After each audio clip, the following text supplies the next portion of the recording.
எவன் எவனோ அவன் வீட்டு மொட்டை மாடியில் நின்றுக்கிட்டு அவங்க அக்கத்து பக்கத்துக்காரங்க கிட்ட அந்த கிழவிங்க கிட்டலாம் பார்த்தீங்கன்னா குழந்தைய கொஞ்சற மாதிரி அதே சந்தில் சிந்து பாடுறது இந்த மாதிரி தேவையில்லாமல் பேசுகிறது பண்ணுறதுனால எனக்கு இங்கே தலைவலியாக இருக்குது. ஒவ்வொரு நாளும் இவங்களோட அக்கப்பூராக இருக்குது.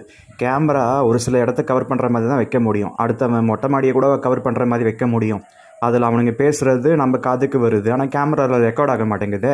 காற்று சவுண்டு வேறு சவுண்டு தான் கேட்குது.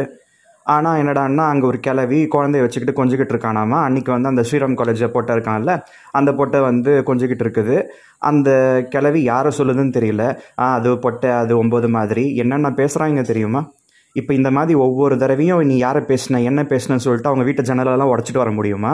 என் கேமராவை ஏன் உடச்சானுங்க அன்றைக்கி? பைத்தியக்காரனுங்க.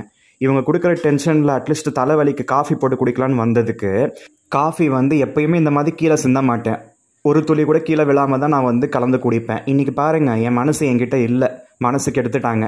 ஒன்று அந்த இஎம்ஐ கட்ட வேண்டியதுக்கு காசு அரேஞ்ச் பண்ணி போடலை, நான் என் காசு அரேஞ்ச் பண்ணி போட்டுக்க வேண்டியதாக இருக்குது. அந்த டென்ஷனு. இங்கே அக்கத்து பக்கத்துக்காரங்க பேசிக்கிட்டே இருக்காங்க, இவங்களெல்லாம் கண்ட்ரோல் பண்ண முடியல.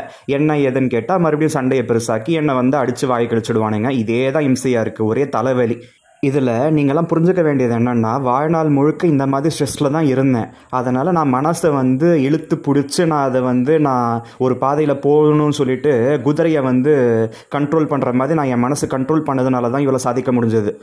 இன்றைக்கி நடந்த மாதிரி என்ன நடந்தால் எனக்கு என்ன, அது போகிற போக்கில் போகலாம், யோசிச்சுக்கிட்டு இருக்கலாம், அவங்க பேசுகிறது காதுக்கு வந்துக்கிட்டே இருக்கும் அப்படின்னு சொல்லிட்டு வாழ்ந்தால் அந்த டென்ஷன்லாம் மனசுக்குள்ளே போய் ஒரு வேலை கூட கரெக்டாக வந்து செஞ்சுருக்க முடியாது, ஒன்று கூட அச்சீவ் பண்ணியிருக்க முடியாது.